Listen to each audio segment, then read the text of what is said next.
The topic I'd like to go into today is the topic of negative mindfulness, what we could call negative mindfulness. We could just call it mindfulness, of course, which seems simpler, but there's a reason to stress the negative, and that is because in the West we see mindfulness in positive terms, which is a bit of a difficulty. It's a kind of seeing things backwards. So although on the face of it what we're doing looks like traditional Eastern mindfulness or meditation, it actually isn't. So the first thing to do is to explain these terms of negative and positive, which are philosophical terms. Positive means it's something we do or something we make happen. Everything we make happen is positive. So in the second series of Star Trek, which I only ever saw a few episodes of, but Jean-Luc Picard has this thing and he says, "Make it be so." Or I think he says that, something like that, which sounds great. There's this idea of how things should be, and then you get to say, "Make it be so," which sounds very masterful and whatever, all the rest of it. So that's positive. That's a positive approach. The negative approach is where we don't have the responsibility for making it be so.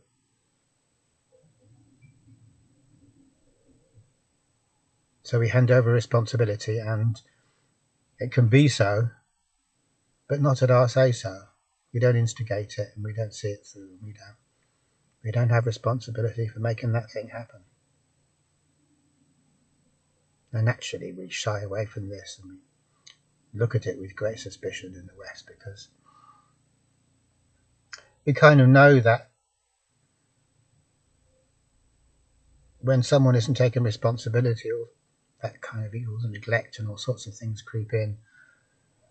So if I don't take responsibility for my car and I leave it in a bad neighbourhood with the keys in the ignition and the window door open, and someone else is going to take responsibility for it. Someone's going to come and take it and drive it away or trash it or do something bad with it. So handing responsibility over for my car in that way isn't a good idea. And it could be said, well, that's being very mistrustful, but it's right to be mistrustful if you're in some kind of inner city area and you leave your car there with the window open or door open. You're right to be mistrustful because something's going to happen if you aren't, so that's fair enough, and we aren't going to argue about that. But then when we start looking at, in terms of psychology instead, and looking at our heads, maybe not just our heads but our whole psyche, and we start having the same attitude with that and thinking that we have to take control of your life, as they say, absurdly, but they do say that, then we're in trouble. So to be mistrustful about how the psyche works, about how we work, that's us, how we work, it's dangerous. It's dangerous. It's more than dangerous. It's a guarantee that we're going to be screwed up from then on, because we don't have responsibility for how we work or how we are. If we do, then we're caught in a very nasty trap. The trap of thinking we have to control ourselves.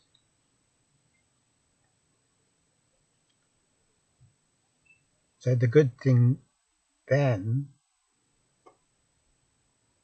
is not to try and find ways of fixing the problem of me being caught in the trap of thinking I have to control myself the whole time.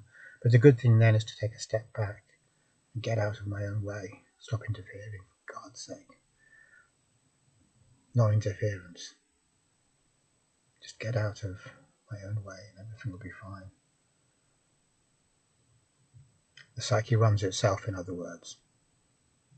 And it does a superlative job at it, but if I come interfering and poking my nose in with my half-baked ideas of what should be happening and what shouldn't be happening,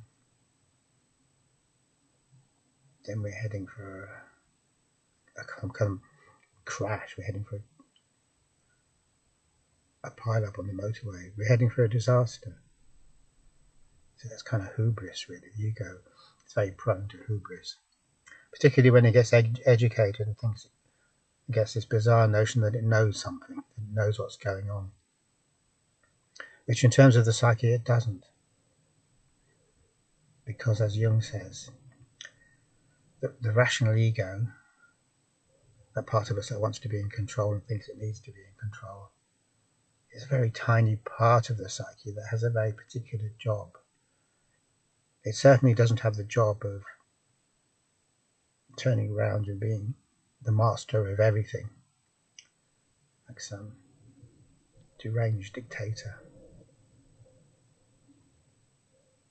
When the wrong guy becomes in charge, that foretells bad stuff happening. Evil times are ahead. Just like when the sheriff of Nottingham takes over when Richard the Lionheart is away. As we all know, that heralded dark times. And that's a very common motif. It's the motif of the viceroy coveting the job of the true king or true emperor, and when he can, taking it over, apparently acting in the name of the true king, but really acting in his own name. So that's the rational ego. That's what it gets up to. The rational ego is the sheriff of Nottingham, and there shouldn't be no mistake about that. You want to know who or what the rational ego is. The sheriff of Nottingham, not Richard the Lionheart, for sure. Richard the Lionheart's gone away somewhere. So that's the negative approach.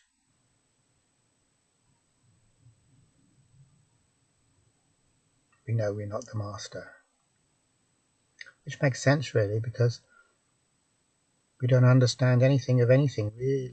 What we understand is such a small, trivial part. Why would we want to be the dictator, have total responsibility in that way? Why?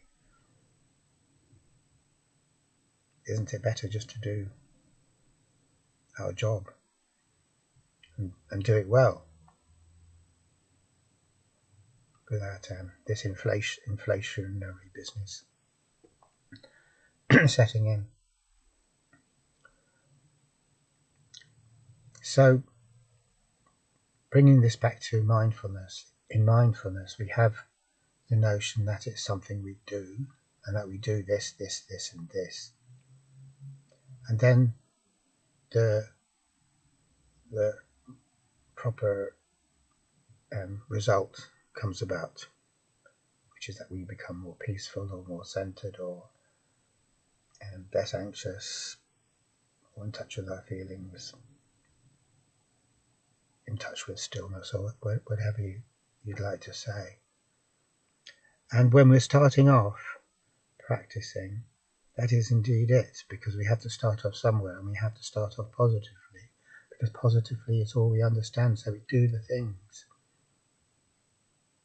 we say to the mindful instructor, what's the thing? And the mindfulness instructor says, here's the thing. Do this thing. Pay attention to the out-breath. Notice the breath coming back into the body. And when your mind wanders off, spot that it's wandered off and then come back gently to the breath again, or whatever we are focusing on. And that's fine. So that's a good way to start. But that isn't meditation. That's a kind of a beginning of a learning process. And it isn't meditation because we're doing it because a rational ego is in the driving seat, which he needs to be to start off with. So everything that happens is being controlled to happen. It's happening in line with my ideas of what should happen. And that's fine. But then as I carry on practicing, and this doesn't happen particularly quickly, I make the discovery that this thing is happening by itself. I get to understand and perceive that this thing is happening by itself. So the paying of attention to the out-breath and the in-breath is happening by itself. This noticing of the distraction when my attention is diverted or kidnapped by some mind-created issue, when I notice that and then come back to the breath, that's happening by itself. And that is meditation. It's meditation because meditation isn't something that I do. Meditation isn't an action of the rational ego.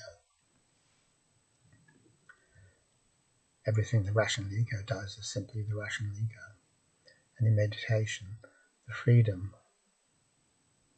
that comes is the freedom from the self, the freedom from the rational ego and its need to be doing everything. And that's why it feels so good, because we don't get that freedom very much in life, because we have this illusion that we have to be doing the whole time, that everything has to be purposeful. So that's the prison of purposefulness. And meditation is following on with this, with that escape from the prison of purposefulness.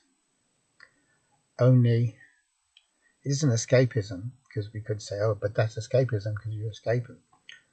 But it's not escapism because the prison of purposefulness isn't real. It's only a thing we made up and then got trapped in. So it's the Hotel California. It's our device, our own device. The prison of purposefulness is entirely our own device. And we're trapped in it. So it's not escapism to be free from a restrictive illusion that we ourselves have created inadvertently without knowing what we're doing.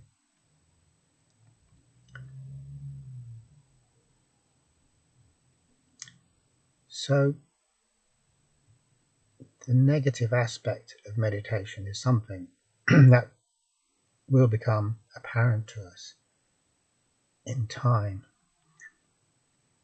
and although it sounds a little bit strange, or it could sound a little bit strange, this idea of everything just happening and we're noticing that it's all just happening by itself, we can think of lots of examples in everyday life that are exactly the same thing that we're familiar with and that aren't really so strange. They are strange if we thought about them, but we know them anyway, they're familiar.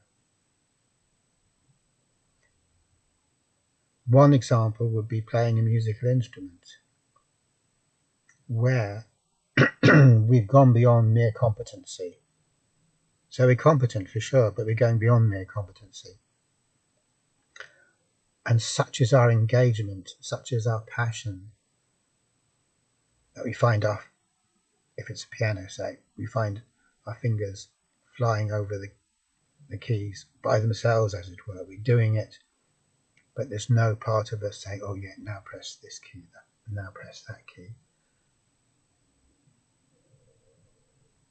Now it might be said, well, that just happens because you've internalized the skills, so you don't have to focus on them anymore. Just like when you're driving a car, you don't have to focus on changing the gears.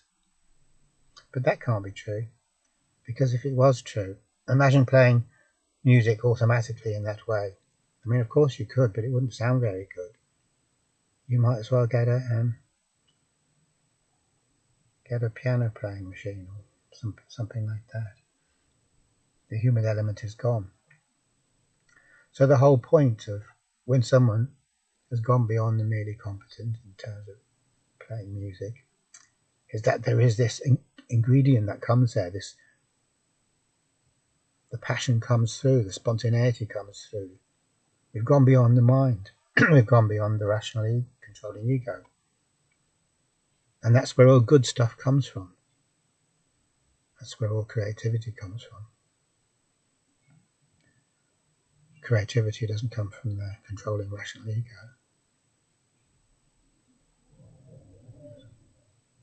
And another example might be conversation. So if I'm in a conversation with someone and it's gone beyond the merely polite or the merely formal and talking about the weather and all that kind of stuff, so it's actually become interesting for me and interesting for you. Not just interesting, it's become, I'm passionately interested in the conversation, and so are you, and no longer do I have to steer it. Oh, well, I'll talk about this, or maybe I'll mention that, in the way that we kind of do when we're following the rules of regular social interaction.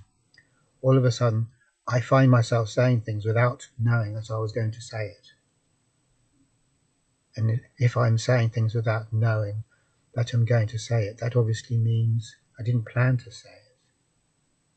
If I planned, it'd be like, okay, I'm planning to say this thing. And now I say this thing, and yeah, I said the thing that I was going to all along to say. Which is utterly dire, utterly sterile.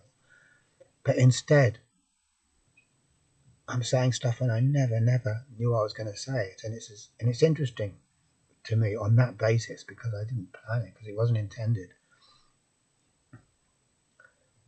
So that's the negative paradigm coming in there.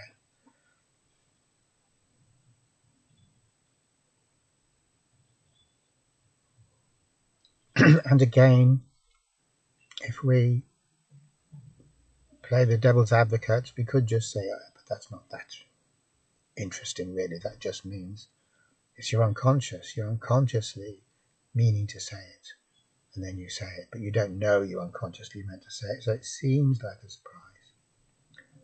And a lot of people would say that,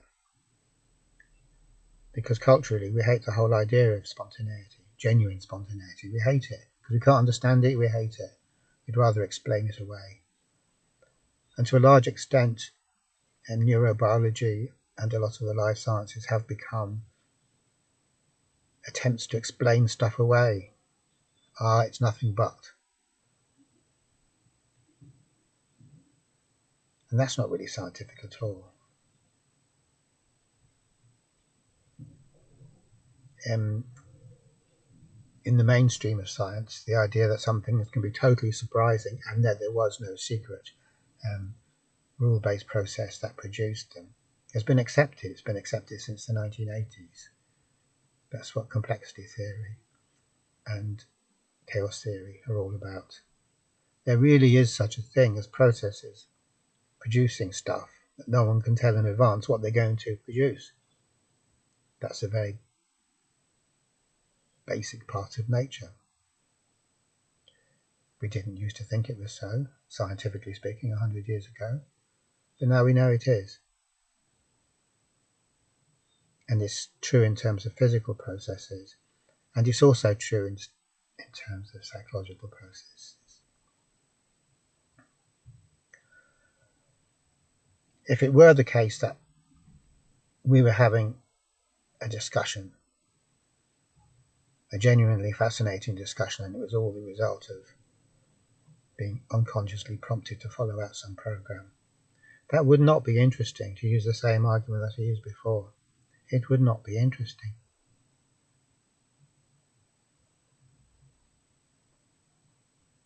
And so nothing would be interesting in that case. Our whole lives wouldn't be interesting. Our whole lives would be deterministic. Now it's quite possible to say yes, but that's how it is. You just have to face up to that. It's all like a machine. But we know it isn't, even if our mind tells us that it is. And our mind will tell us that because it hates the unknown, because it cannot compute the unknown. The unknown's a huge threat to the thinking mind. It topbles it off its throne straight away because it can't function in a world where there is such thing as something that it can't understand. But we know, not with the thinking mind, we know in ourselves that there is such a thing as spontaneity, and we know that life is fascinating. We know it. Rationality would love to trash that, because rationality has to trash everything that it can't explain, and yet when it does explain it, it becomes banal.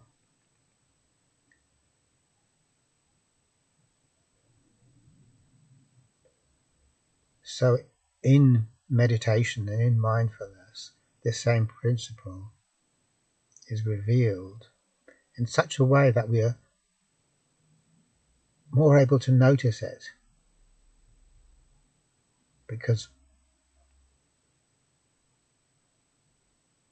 in mindfulness there's nothing else that we're doing that our attention is on,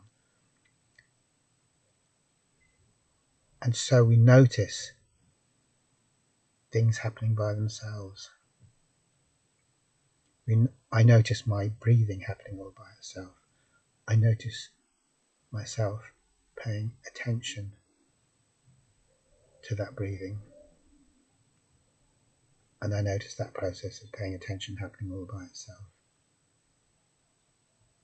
And when a thought comes along and my attention gets kidnapped by that thought for a moment, and then there's a recognition that my attention is being kidnapped by that thought, by the magnetism of that thought, then that recognition happens all by itself. I don't have to remember to recognize it or decide to recognize it or follow some kind of formula that will tell me. It happens all by itself. And the coming back to noticing the breathing also happens all by itself.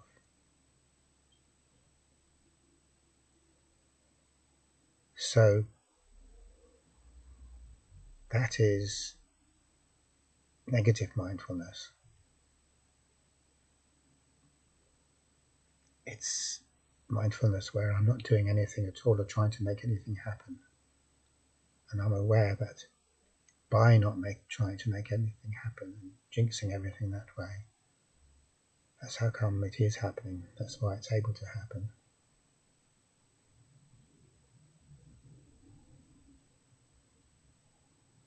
And it's this understanding that we don't have so much in Western mindfulness.